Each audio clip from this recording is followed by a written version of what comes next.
Hello friends, आपका स्वागत है अपने YouTube channel crazy study by Vishal में। दोस्तों, आज हम एक अलग विषय पर बात करने वाले हैं, वो है 65वें पद्म पुरस्कार 2022, जिसकी घोषणा अभी 26 जनवरी के उपलक्ष्य में की गई है। ठीक है दोस्तों, 65वें पद्म पुरस्कार 2022 की घोषणा कर दी गई है।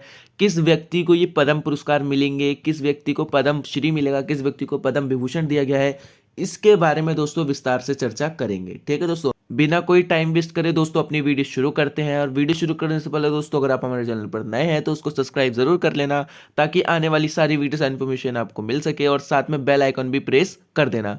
वीडियो पसंद आए तो लाइक करना, लास्ट में अपना फीडबैक देना मत भूलना। ठीक है दोस्तों, चलिए शुरू करते हैं बिना किसी देरी के। 65वें पद्म पुरस्कार 2022 हाल ही में 26 जनवरी के शुभ अवसर पर भारत सरकार ने 65वें पद्म पुरस्कार 2022 को देने की घोषणा कर दी है। ठीक है दोस्तों, उसके बाद कुछ इंपॉर्टेंट पॉइंट इसके बारे में जान लेते हैं, जो कि कुल मिलाकर 128 लोगों को ये पुरस्कार दिए गए हैं, जिसमें से 4 लोगों को पद्म विभूषण दिए गए हैं, 17 लोगों को पद्म भूषण दिए गए हैं और 107 लोगों को पद्मश्री अवार्ड दिए गए हैं। ये सीरीज आपको याद रखनी है दोस्तों कि 4 लोगों को पद्म विभूषण, 17 को पद्म भूषण और 107 को पद्मश्री दिए गए हैं, आपको याद रखना है। उसके बाद पद्म पुरस्कार की शुरुआत वर्ष 1994 में की गई थी, यानी पहला पद्म पुरस्कार जो है दोस्तों वर्ष 1994 में दिया गया था।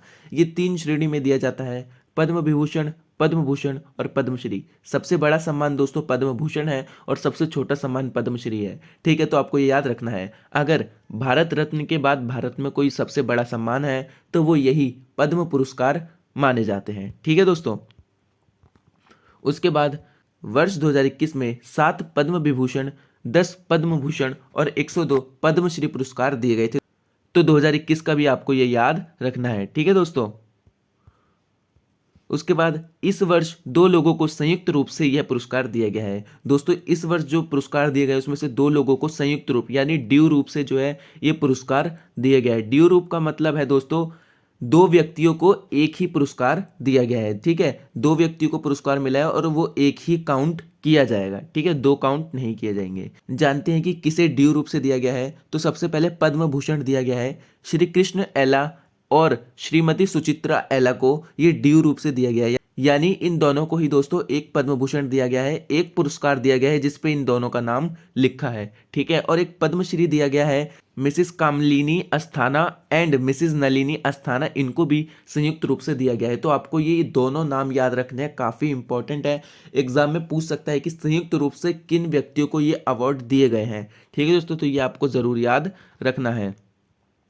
उसके बाद इस वर्ष 13 लोगों को दोस्तों मरणोपरांत पद्म पुरस्कार से सम्मानित किया गया है, यानी जिन व्यक्तियों की मृत्यु हो गई है उनको 13 लोगों को ये उनकी मृत्यु के बाद जो है ये प्रदान किए गए हैं। ये भी नंबर आपको याद रखना है।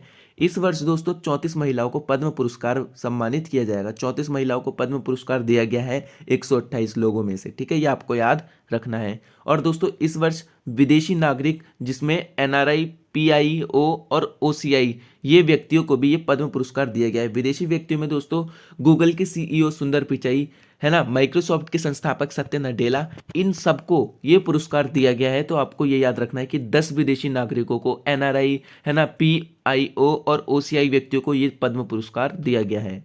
और दोस्तों नीरज चोपड़ा को दोस्तों परम विशिष्ट सेवा पदक और पद्मश्री से, इन दोनों से ही सम्मानित कर दिया गया है आज के टाइम में। ठीक है दोस्तों, तो ये आपको याद रखना है। अब जानते हैं कि दोस्तों किन किन व्यक्तियों को ये पद्म पुरस्कार दिए गए हैं। ठीक है दोस्तों, तो सबसे पहले दोस्तों जो पद्म विभूषण अवार्ड दिए गए हैं, जो कि भारत के सर्वोच्च सम्मान के रूप में जाने जाते हैं, ये कुल 4 लोगों को प्रदान किए गए हैं। जिसमें सबसे पहले मिसिस प्रभा अत्रे, इनको आर्ट के क्षेत्र में दिया गया है और ये महाराष्ट्र राज्य की हैं। ठीक है दोस्तों, ये एकमात्र जीवित व्यक्ति है जिनको पद्म विभूषण दिया गया है, जो कि अभी जीवित है। बाकी ये 3 व्यक्ति जो है दोस्तों, इनको पद्म विभूषण दिया गया है लेकिन इनकी मृत्यु हो चुकी है। तो मैं अभी आपको बता देता हूँ। ठीक है दोस्तों, उसके बाद श्री राधेश्याम खेमका, इनको मरणोपरांत दिया गया है। ये लिटरेचर और एजुकेशन के क्षेत्र में दिया गया है, ये उत्तर प्रदेश से आते हैं। उसके बाद हमारे प्यारे सीडीएस जनरल बिपिन रावत को दोस्तों मरणोपरांत ये दिया गया है, ये सिविल सर्विस के थे और ये उत्तराखंड से आते हैं। ठीक है, उसके बाद श्री कल्याण सिंह को पद्म पुरस्कार दिया गया है और ये पब्लिक अफेयर्स में आते हैं, जो कि उत्तर प्रदेश राज्य से आते हैं। ये उत्तर प्रदेश के पूर्व गवर्नर रह चुके हैं। ठीक है दोस्तों, उसके बाद बात करेंगे पद्म भूषण की। पद्म भूषण दोस्तों कुल 17 लोगों को दिया गया है, जिसमें से एक श्री गुलाम नबी आज़ाद हैं, ये जम्मू कश्मीर से आते हैं और इनको पब्लिक अफेयर्स के लिए दिया गया है। आर्ट के लिए दोस्तों श्री विक्टर बनर्जी और एम एस गुरमीत बावा, इन दोनों को ही दिया गया है। एम एस गुरमीत बावा को मरणोपरांत दिया गया है, ये आपको याद रखना है। उसके बाद श्री नटराजन चंद्रशेखर को दोस्तों महाराष्ट्र से आते हैं, इनको ट्रेड और इंडस्ट्री के लिए दिया गया है। उसके बाद श्री कृष्णा एला एंड श्रीमती सुचित्रा एला, जो मैंने आपको बताया, इनको संयुक्त रूप से दिया गया है, ट्रेड एंड इंडस्ट्री से आते हैं, तेलंगाना राज्य के हैं। ठीक है। उसके बाद दोस्तों मधुर जैफ्रे दोस्तों अदर्स कल्यूनरी के आते हैं, ये यूएस के हैं, यूनाइटेड स्टेट ऑफ अमेरिका के हैं, जिनको ये अवार्ड दिया गया है, तो इनका नाम आपको जरूर याद रखना है। ठीक है। उसके बाद श्री देवेंद्र झाझरिया, जो कि खेल के क्षेत्र के हैं और ये राजस्थान से आते हैं, इनको भी ये पुरस्कार दिया गया है। श्री राशिद खान कला के क्षेत्र के हैं और ये उत्तर प्रदेश राज्य से आते हैं। श्री राजीव महर्षि, ये सिविल सर्विस के हैं दोस्तों और ये राजस्थान से आते हैं, ये आपको याद रखना है। ठीक है दोस्तों।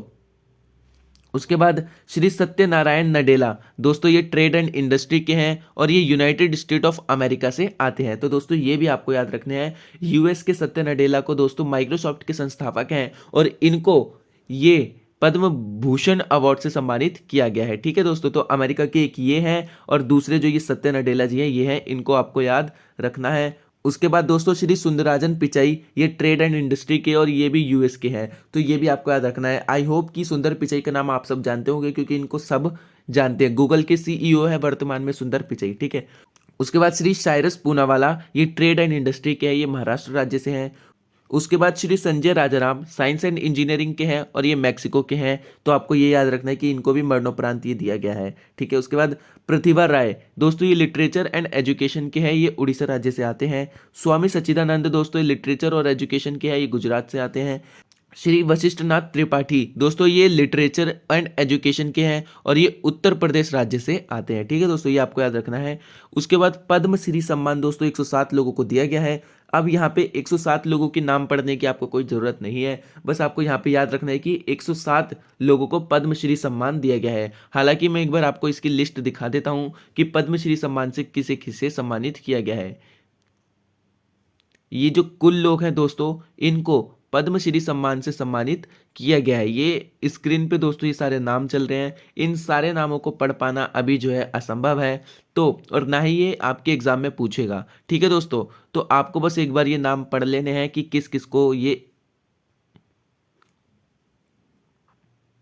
पुरस्कार दिए गए हैं और किस क्षेत्र में दोस्तों ये सारे पुरस्कार जो है अभी भारत के राष्ट्रपति ने ये पुरस्कार बांटे हैं। ठीक है दोस्तों। पद्म पुरस्कार 2022 की घोषणा कर दी गई है और ये जो है निम्न लोगों को दिए गए हैं, जो स्क्रीन पे आप नाम देख रहे हैं। ठीक है दोस्तों।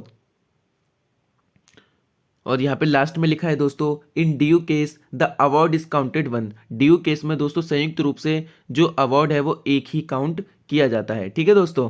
तो ये पद्म पुरस्कार 2022 की सीरीज थी, जो कि मैंने आपको बता दी दोस्तों अगर आपको मेरी वीडियो पसंद आई होगी तो उसको लाइक जरूर करना और चैनल को सब्सक्राइब करना, ताकि आने वाली सारी वीडियो से इन्फॉर्मेशन आप तक पहुंच सके। और दोस्तों डेली करंट अफेयर्स करने के लिए हमारे साथ आप जुड़ जाइए, क्योंकि मेरी वीडियो पे daily current affairs, most important current affairs जो है अपलोड किए जाते हैं विद स्टैटिक क्वेश्चन। ठीक है दोस्तों वीडियो पसंद आए तो उसको लाइक शेयर और चैनल को सब्सक्राइब जरूर करना। जय हिंद दोस्तों।